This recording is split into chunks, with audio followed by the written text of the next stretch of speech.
Japan को दिखाते हुए ये मूवी स्टार्ट होती है, जहाँ पर हमें एक आदमी दिखाया जाता है जो कि क्रिमिनल था और वो पुलिस से बचते हुए भाग रहा था। अचानक उस क्रिमिनल को हार्ट अटैक हो जाता है, जिसकी वजह से वो मर जाता है। इसके बाद हमें बड़े क्रिमिनल्स दिखाए जाते हैं जिन्हें कानून ने कोई भी सजा नहीं दी थी। इसके अलावा और भी ऐसे लोग थे जो जेल में थे, वो सब के सब हार्ट अटैक की वजह से मारे जाते हैं। अब ये डेथ होना कोई नेचुरल नहीं था, बल्कि ये सब कुछ एक लड़का कर रहा था जिसका नाम होता है लाइट। असल में लाइट को एक एंशिएंट बुक मिली थी और वो कोई आम बुक नहीं थी, बल्कि वो एक डेथ नोट थी और जिसका नाम भी उस बुक में लिखा जाएगा वो मर जाएगा और मरने वाला उसी मेथड से मरेगा जो तरीका बुक में लिखा जाएगा। इसके अलावा ये बुक लोगों पर अपना कंट्रोल भी कर सकती है। अब क्योंकि लाइट को ये बुक मिली थी, तो वो क्रिमिनल्स का नाम इस बुक में राइट करता जा रहा था ताकि बुराई को खत्म किया जा सके। सडन इतनी सारी डेथ्स होने की वजह से पूरी दुनिया में दहशत फैल जाती है और क्रिमिनल्स के दिलों में तो जैसे डर बैठ गया था। इस बात को लेकर गवर्नमेंट काफी हैरान थी। कुछ लोग इसे बुरे लोगों के लिए पनिशमेंट समझ रहे थे गॉड की तरफ से, जबकि कुछ लोग इसे कोइंसिडेंस ही समझ रहे थे, यानी ये सब कुछ इत्तेफाकन हो रहा है। यहाँ पर हम ये भी जान पाते हैं कि लाइट ने बुरे लोगों को मारने के बाद अपना एक नाम भी चूज कर लिया था। उसने अपना नाम चूज किया था कीरा। कुछ लोग तो कीरा को ही अपना हीरो समझ रहे थे और ये न्यूज पूरी दुनिया में काफी वायरल हो चुकी थी।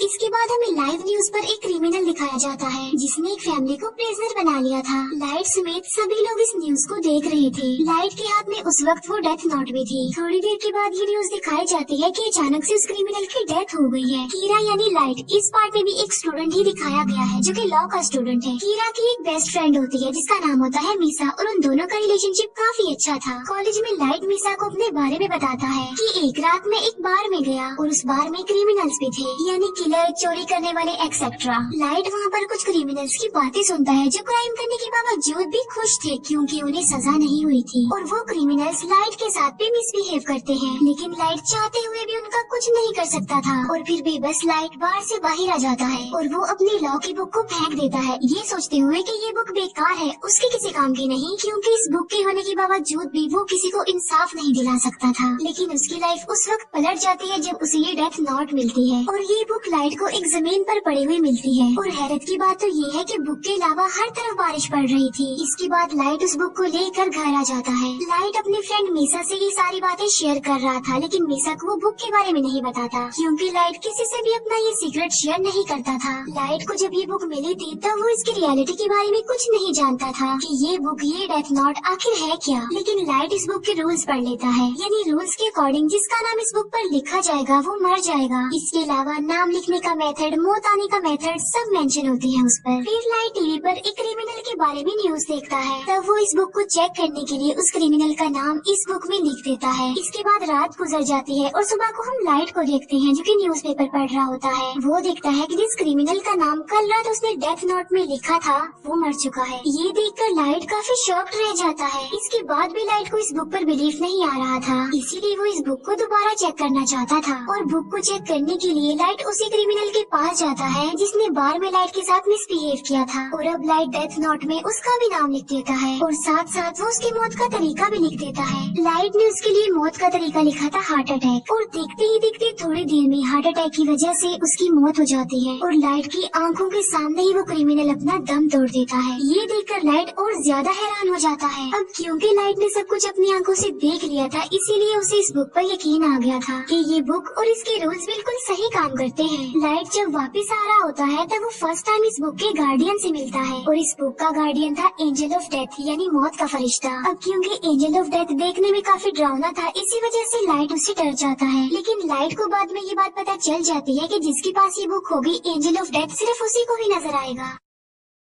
एंजल ऑफ डेथ लाइट को सारी बात डिटेल में समझाता है। फिर हम जापान के कुछ पुलिस ऑफिसर्स को देखते हैं जो इन अचानक हुई डेथ्स पर बात कर रहे थे। पुलिस भी ये बात नोटिस करती है कि मरने वाले सिर्फ क्रिमिनल्स हैं। इसके अलावा पुलिस के जहन में और बहुत सारी बातें आ रही थी कि आखिर ये कीरा चाहता क्या है, क्या सच में एग्जिस्ट करता भी है या नहीं। और कीरा कोई हीरो नहीं है बल्कि वो एक क्रिमिनल है, क्योंकि जो कुछ भी हो रहा था वो भी तो एक क्राइम ही था ना। इसके बाद हमें लाइट के फादर दिखाए जाते हैं जो कि एक डिटेक्टिव थे और वो ही इस केस को हैंडल कर रहे थे और उनका मिशन था कीरा तक पहुंचना, क्योंकि कीरा किसी के भी कंट्रोल में नहीं था और सबको बेमौत ही मारता जा रहा था, और ऐसा करते करते तो वो सबको ही मार डालेगा। लाइट के फादर अपने सीनियर्स को कहते हैं कि ये केस काफी कॉम्प्लिकेटेड है, इसीलिए इस केस को स्टडी करने के लिए एक इंटेलिजेंट डिटेक्टिव हमारी हेल्प करेगा, और इस डिटेक्टिव का नाम है एल, जो कि लाइव इस केस को हैंडल नहीं करेगा, बल्कि सिर्फ इंटरनेट के थ्रू ही उन लोगों की आपस में बात होगी। एल का असली नाम ना तो कोई जानता था और ना ही किसी ने उसकी शक्ल देखी हुई थी। यहाँ पहले ही एल ने कीरा के बारे में काफी इन्वेस्टिगेशन की हुई थी, जिसमें एल को काफी सक्सेस भी हुई। पहले तो कीरा पर कोई भी बिलीव नहीं करता था, लेकिन फिर एल ने सबको दिखाया कि जितनी भी डेथ्स हो रही है वो नेचुरल नहीं है, क्योंकि हर साल की निस्बत इस साल काफी ज्यादा लोगों की डेथ्स हुई थी और मोस्टली लोग हार्ट अटैक की वजह से ही मारे गए। और हैरत की बात तो ये है कि जो लोग हार्ट अटैक की वजह से मारे गए वो मेडिकली बिल्कुल नॉर्मल थे। लाइट को अपने पास इस बुक को रखे काफी टाइम हो गया था और लाइट इस बुक की वजह से काफी इंटेलिजेंट भी हो गया था। फिर हम देखते हैं एंजल ऑफ डेथ और लाइट को, जो कि एक दूसरे के काफी क्लोज थे, हर वक्त साथ रहते थे। क्रिमिनल्स को मारकर लाइट का कहना था कि वो फ्यूचर बदल देगा,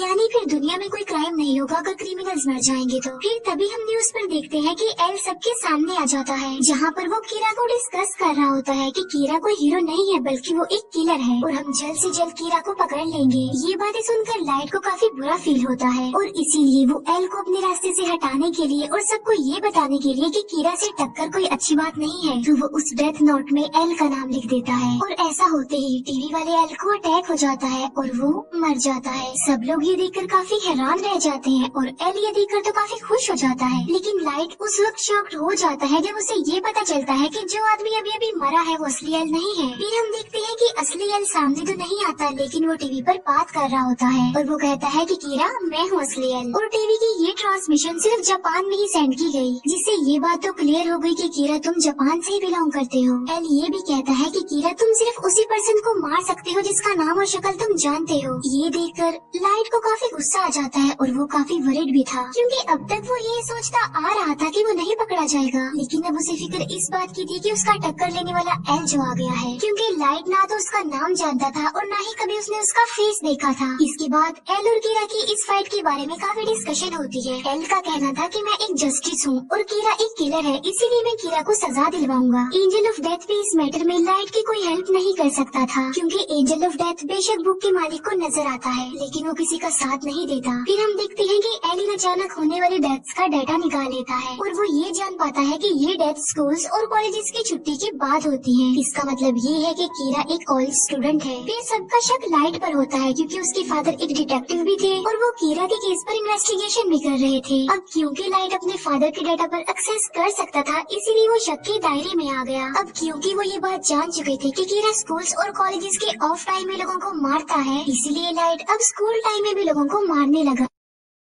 अब यहाँ पर एल का डाउट और ज्यादा बढ़ जाता है कि वो एक स्टूडेंट ही है, इसीलिए कीरा ने हमारा ध्यान बटाने के लिए अब स्कूल टाइम में भी किलिंग्स करना शुरू कर दी है। एल को ये बात भी पता चल जाती है कि कीरा की एक्सेस डेटाबेस तक भी है, इसीलिए एल लाइट के फादर को बताता है कि कीरा डेटाबेस पर भी एक्सेस कर सकता है। तो या तो कीरा कोई पुलिस ऑफिसर है या फिर कोई अपना ही है। कुछ दिन बाद लाइट को रियलाइज होता है कि पुलिस उस पर नजर रख रही है। एल ने उसके पीछे कुछ डिटेक्टिव्स को लगाया हुआ है। लाइट एल को अपने रास्ते से हटाना चाहता था। एंजल ऑफ डेथ लाइट को बताता है कि मुझे सब पता होता है कि इंसान का नाम क्या है और इंसान की जिंदगी के कितने साल बाकी रह गए हैं। तब लाइट एंजल ऑफ डेथ को कहता है कि तुम मुझे एल का असली नाम बता दो, जिसके बदले में एंजल ऑफ डेथ लाइट की आधी जिंदगी ही मांग लेता है और इसके लिए लाइट साफ इनकार कर देता है। जो एजेंट लाइट के पीछे लगा हुआ था उससे जान छुड़ाने के लिए लाइट को एक आइडिया आता है। लाइट और मिसा एक बस में जाते हैं, जहाँ पर वो एजेंट भी लाइट के पीछे उस बस में चला जाता है। फिर लाइट उस एजेंट से पूछता है कि आखिर तुम मेरा पीछा क्यों कर रहे हो, जिस पर वो एजेंट कोई जवाब नहीं देता। तभी उस बस में एक क्रिमिनल आ जाता है जो बस के ड्राइवर पर गन पॉइंट कर देता है। लाइट ने वहाँ पर एक पेपर पर एक नोट लिखा था कि वो तुम्हें पकड़ लेगा तो तुम उससे गन छीन लेना, लेकिन सडन वो पेपर लाइट के हाथ से नीचे गिर जाता है और क्रिमिनल ये देखकर उस पेपर को अपने हाथ में ले लेता है और फिर उस क्रिमिनल की नजर एंजल ऑफ डेथ पर पड़ती है। क्रिमिनल एंजल ऑफ डेथ को काफी शूट करता है, लेकिन वो तो खुद मौत का फरिश्ता था,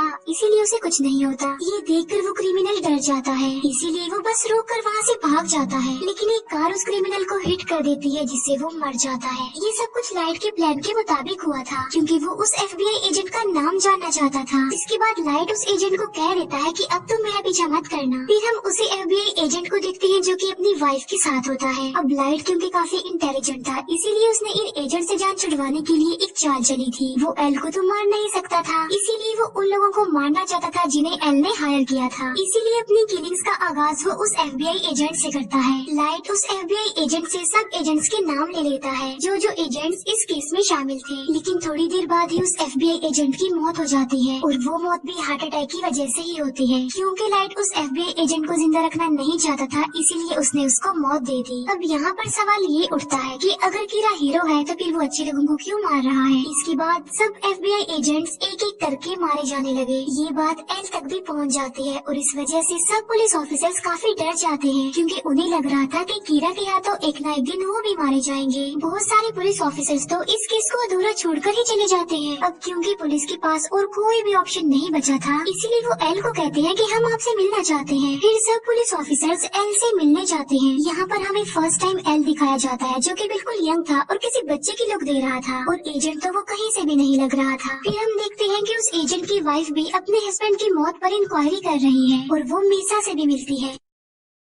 मीसा उस एजेंट की वाइफ को लाइट से मिलवाती है और उस एजेंट की वाइफ लाइट को पहली बार देखते ही जान लेती है और वो लाइट को कहती है कि तुम मेरा कुछ नहीं बिगाड़ सकते क्योंकि तुम मेरा असली नाम जो नहीं जानते। ये कहकर उस एजेंट की वाइफ वहाँ से चली जाती है। इस बात की वजह से मीसा काफी हैरान रह जाती है और लाइट भी काफी डर जाता है क्योंकि आहिस्ता आहिस्ता उसका ये राज खुलता जा रहा था। फिर हम देखते हैं एल को जो कि लाइट के रूम में कैमरास फिट करवा देता है। जब लाइट को ये बात पता चलती है कि उस पर नजर रखी जा रही है तो वो कोई भी ऐसी हरकत नहीं करता जिससे उस पर शक आए और वो बिल्कुल ऐसे ही रिएक्ट करता है जैसे वो कुछ भी नहीं जानता और सब कुछ नॉर्मल है। फिर एक दिन न्यूज पर एक क्रिमिनल के बारे में बताया जा रहा था। दूसरी तरफ सब लोग लाइट पर नजर रखे हुए थे कि अब वो कुछ करेगा लेकिन वो क्रिमिनल मारा जाता है और लाइट ने तो टीवी पर भी नहीं देखा था। इस बात की वजह से एल के अलावा बाकी सारे लोगों का शक लाइट पर से हट जाता है। लेकिन हम देखते हैं कि लाइट सबकी नजर से छुप कर ये काम करता जा रहा था। इसका मतलब ये है कि वो लोगों को मारने से अभी भी बाज नहीं आया। इसके बाद लाइट के रूम से सारे कैमरास हटा दिए जाते हैं। यहाँ पर तो एकदम ऐसा लग रहा था कि जैसे सब कुछ नॉर्मल हो गया है। लेकिन जो एजेंट होती है वो अभी तक अपने हस्बैंड की डेथ की इंक्वायरी कर रही थी। वो एल को कॉल करके कहती है कि मैं अपनी जान को खतरे में डाल रही हूँ लेकिन मैं ये साबित कर दूंगी कि लाइट ही कीरा है। इसीलिए वो एक जगह पर लाइट को बुलाती है जहाँ उसने मीसा को गन पॉइंट पर किया हुआ था और वो लाइट से ये बात मनवाना चाह रही थी कि वो ही कीरा है। लेकिन लाइट इस बात को मानने से इनकार कर देता है और मौके का फायदा उठाकर मीसा वहाँ से भाग जाती है। फिर उस एजेंट की वाइफ लाइट को शूट करने लगती है लेकिन गलती से वो गोली मीसा को लग जाती है और मीसा वहीं पर ही मर जाती है। बाद में उस एजेंट की वाइफ खुद को भी मार लेती है। जो कुछ भी वहाँ पर हो रहा था वो सब कुछ रिकॉर्ड हो रहा था। इसके बाद पुलिस भी वहाँ पर आ जाती है। फिर हम देखते हैं लाइट और एजेंट ऑफ डेथ आपस में बातें कर रहे हैं जहाँ पर लाइट एजेंट ऑफ डेथ को बता रहा होता है कि अभी अभी यहाँ पर जो कुछ भी हुआ वो मेरे प्लान में शामिल था। वो कहता है कि अब क्योंकि बुक का मालिक किसी भी चीज को अपने कंट्रोल में कर सकता है इसीलिए जो कुछ भी वहाँ पर हुआ वो सब कुछ पहले ही लाइट ने उस बुक में लिख दिया था। इवन लाइट ने अपने बेस्ट फ्रेंड को भी मरवा दिया। इसका मतलब ये है कि लाइट सच में एक शैतान ही है जिसने शैतान जैसा काम किया। फिर लाइट अपने फादर को कहता है कि मैं कीरा को पकड़ने के लिए आपका और आपके बाकी ऑफिसर्स का साथ दूंगा। लाइट ऐसा इसलिए करना चाह रहा था ताकि किसी का शक उस पर ना आ जाए और उसका राज हमेशा के लिए राज ही रहेगा और वो अपना काम भी करता जाएगा। लास्ट में वो एल से फेस टू फेस मिलता है और ये मूवी यहीं पर एंड हो जाती है। Thank you for watching.